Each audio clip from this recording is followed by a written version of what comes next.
I'm back on YouTube, and I didn't get a whole lot of time to post during the NFL season, and with the NFL regular season almost over, I decided to come on here and just give one large video on some of the most surprising and disappointing teams from this past year's regular season. So, yeah, before we do get started, you guys know what to do. Hit that like button if you guys end up enjoying this video, since it really does help out the channel. And of course, subscribe if you guys are new and you guys enjoy content like this, so you don't miss out on any new videos like the one you're watching right now. Plus, I'm trying to hit 2,000 subscribers, and when I do reach my goal, I will do a Q&A. But yeah, man, without further ado, let's go ahead and let's just get this video started. Alright, so starting the video off with the disappointments, let's talk about the New York Giants. The Giants last year made the playoffs in a year when everyone expected them to be dog shit, and keep in mind, they did that with a roster with very minimal talent. So when you take into account what they did in 2022, coupled with the additions of guys like Darren Waller and Bobby Okereke in free agency, and then drafting guys like Deonte Banks, John Michael Schmitz, and Jalen Hyatt, a lot of people rightfully expected the Giants to at least be a playoff contending level team, but that was not the case this year, and they're going to end up winning 5 to 6 games in 2023, and I think their fall off can really be attributed to the fact that their offense regressed big time. Last year, they had a pretty solid offense despite the fact that, again, they had very minimal talent, which, I mean, that was a really good look on Brian Daboll's part. Like, their offense really shouldn't have been that good. That team shouldn't have been as good as they were. But, again, they were really good in 2022. But in 2023, as I said before, they just fell off. I mean, that offensive line, it's still not very good. Andrew Thomas, he missed a lot of games. Daniel Jones, in 2022 was like a top 15 to 16 quarterback. But right after getting paid, he just fell off. He was terrible this past year, and he did suffer a season-ending injury in the middle of the year. But again, regardless, he was terrible, and the quarterback play for the Giants overall was just not good. Saquon Barkley, he wasn't bad this past year, but he did take a slight step back. Darren Waller, I also got to admit, he was underwhelming, and he did miss it several games. But I will say, I do think he was held back by the quarterback play on the team. And statistically, they just regressed in damn near every single offensive category. So, yeah, the Giants, they just didn't have a very good 2023 season. And if they want to get back to the playoffs, they are going to need that offense to really fix it. They just got to fix that offense. They need better quarterback play. I don't know what they're going to do at quarterback, because Daniel Jones, like, yeah, I don't think he is a franchise guy, but they did just pay him, so they'll probably have to deal with that contract for a year or two. They'll need that offensive line to get better, and they are also going to need a number one wide receiver, because their wide receiving core, it's just not very good. But yeah, man, we'll see what the Giants do in the offseason, but if their offense can get back to at least 2022 form, maybe they can make it back to the playoffs. But on to the next team, that is a disappointment, and that is the Carolina Panthers. The Panthers, they weren't really expected to be a contending level team, but I, along with many people, thought that they would at least be solid, and in fact, I picked them to win the NFC South. I thought it would be a tight race, but yeah, I thought they would barely win it. But man, that was quite the opposite. The Panthers were fucking terrible this past year, and I really could not have seen this coming. I thought Frank Reich was gonna be a good coach for them. I really liked the hire when they made it at the time, but he ended up being a terrible coach, and he only lasted like 11 games there. Bryce Young, I thought he was the best quarterback in this past year's NFL draft, and I thought he was going to have a really good rookie season despite the fact that there were questions about, how good his wide receiving core was going to be. And the reason why I believed in him is because, at Alabama in his final season, the weapons really weren't all that amazing, yet he was still really good in his final season at Alabama. So I thought, a questionable wide receiving core really wouldn't be that much of an issue for him. But yeah, Bryce Young, he did not have a very good rookie season, And I think a large part of it is also because of the lackluster supporting cast he had. Like, the offensive line regressed big time and just wasn't very good. They didn't have a reliable run game. The play calling and coaching just wasn't very good. And Adam Thielen was really his only consistent receiving option. And Adam Thielen, I don't think he's a bad player. Like, he is pretty good, but he's not exactly a number one wide receiver. And their defense, it also did take a step back, but I think the defensive regression can be attributed to their offense being so bad. So, yeah, man, the Panthers, they're going to end the year as the worst team in the NFL, which is something I did not expect at all. I thought they would be at least solid as, last year, they won 7 games and almost won their division despite the fact that they had pretty bad quarterback play most of the year and also were just in a really sticky situation.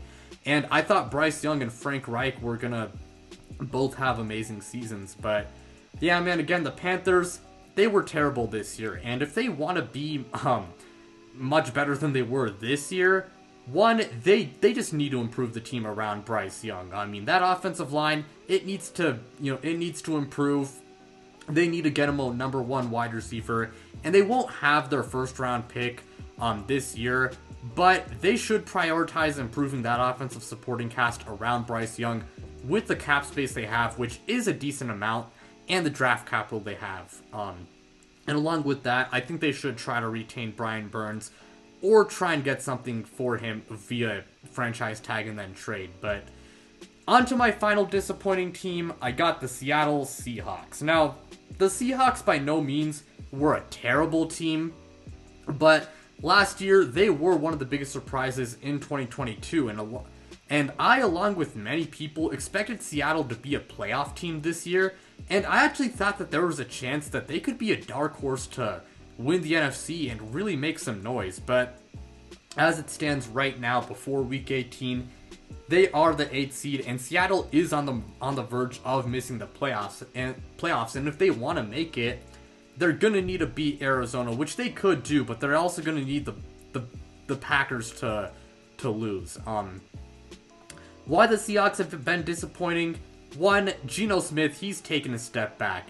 Geno Smith was pretty good last year.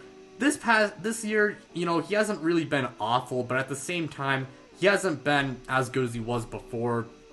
Their defense also hasn't really improved that much, and I thought their defense was going to be much improved this year. I didn't expect like a top 5 unit, but I expected like an average to above average unit, but that just hasn't been the case this year. And it also doesn't help that Uchenna Nwosu only played 6 games in 2023 before he suffered a season-ending injury. Again, the Seahawks, they aren't terrible, and I wouldn't say that they're in an awful situation by any means, but I sure as hell expected more for this team. And if they really wanna make the playoffs next year, and if they want to make some noise, they'll need Geno Smith to get back to his old self. And I'd definitely look for like a long-term answer at quarterback, because Geno Smith, I think he can be a fine short-term answer, but given his age, he's just not really a long-term guy, so they'll have to find a quarterback of the future soon. And along with that, their defense must improve. It just needs to improve, so yeah. Before I do get to the surprises, I do want to give 2 honorable mentions for the disappointments. Those being the Bengals and the Jets. Those teams they haven't had very good 2023 seasons, but I think that's mostly due to injuries, so that's why I did not really put them in the top 3. But moving on to my surprises, the first team I'm going to go over is the Houston Texans. If you guys know, were watching the channel back in the summer of 2023, you guys know that I expected the Texans to be a lot better than most people thought. But even though I was higher on them than most, I did not expect them to really make the playoffs, even though I thought there was a small possibility. And most fans expected Houston to be a bottom 5 squad, even with the additions they made in the offseason. But yeah, man, the Texans, they have just been flat out amazing this year. CJ Stroud, he's already established himself as a top 10 quarterback. Devin Singletary has been a big surprise. Nico Collins he's had a breakout year. Tank Dell, when he was healthy, was really good. Dalton Schultz, he's also been quite solid, and even Noah Brown, out of all people, he had his moments. And along with that, their defense has been quite solid this year. You got guys like Derek Stingley, Will Anderson, Jonathan Greenard, and surprisingly Blake Cashman he's been really good this year, which is something I did not see coming. And D'Amico Ryans, got to give a shout out to him. He has been a fantastic head coach. And the Texans, I think they could be contenders soon. If they continue to build around CJ Stroud, they really could be contenders. And I mean, they got a decent amount of cap space this offseason, I believe, so I think they could land some big free agents. And even if they don't make the playoffs this year has still been really successful for the Texans, and they got a bright future. So yeah, I'm really happy to see them shock a lot of NFL fans, and I'm really happy to see them turn it around. But now up next, I got the Indianapolis Colts. A lot of people, including myself, expected the Colts to be a pretty bad team this upcoming season. I thought Anthony Richardson was going to have a not-so-good rookie year, and even though I like the Shane Steichen hiring, again, I just thought they weren't going to be very good this year. But Anthony Richardson, while he only played 4 games before suffering a season-ending injury, he looked sharp. And along with that, Gardner Minshew, he's been a solid game manager for them. Zach Moss has been a really big surprise.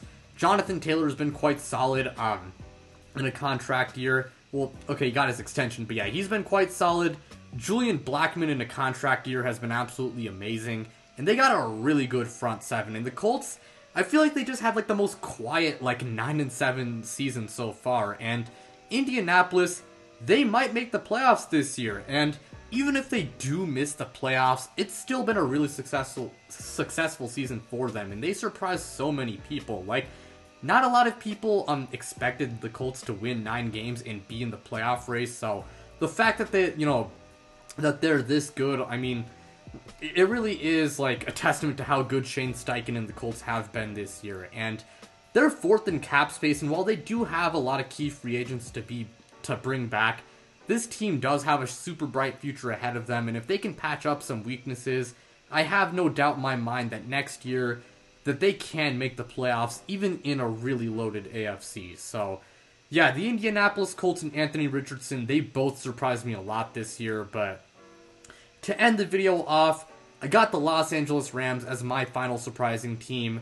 The Rams, they didn't really have that exciting of an offseason, and because of that, I thought this team was in for another rough year. I thought their offense would be much improved, but I expected that defense to be so horrendous that the Rams would be one of the worst teams in the league for the second straight year in the row. But the Rams, they've had a major bounce back. That offensive line, it's been drastically better compared to 2022.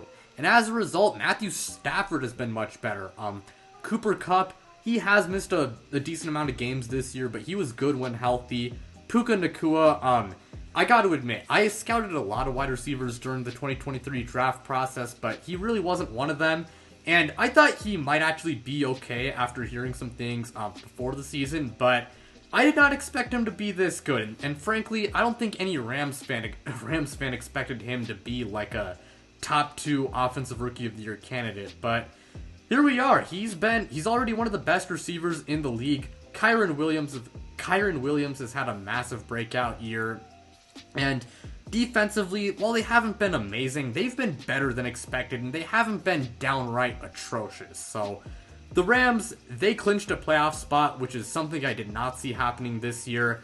And they really could be a dark horse in the NFC. They got a really good offense and one of the best coaches in the entire NFL. And I could see them winning a playoff game or two. And the great thing about the Rams' future is that they got all their draft picks this upcoming offseason. And they are top 10 to 13 in cap space. And while they will have to retain key players, I think they should be able to improve their squad in the offseason. And hey, if they make the right moves in the 2024 offseason, I could see them gearing up to make another Super Bowl push in the following NFL year. So, yeah, the Rams, they really surprised me. But before the video does end, I do want to give an honorable mention to the Buccaneers and the Browns. The Browns, I didn't expect them to be bad, but I didn't expect them to be this good.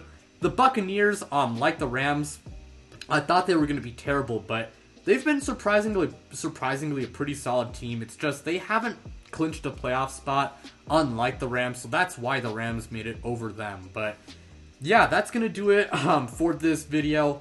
Thank you guys so much for watching. It really does mean a lot to me, and I'm so glad to be back on YouTube. And yeah, before the video does end, you guys know what to do. Like, subscribe, do all of that. But without further ado, I'm out, you guys.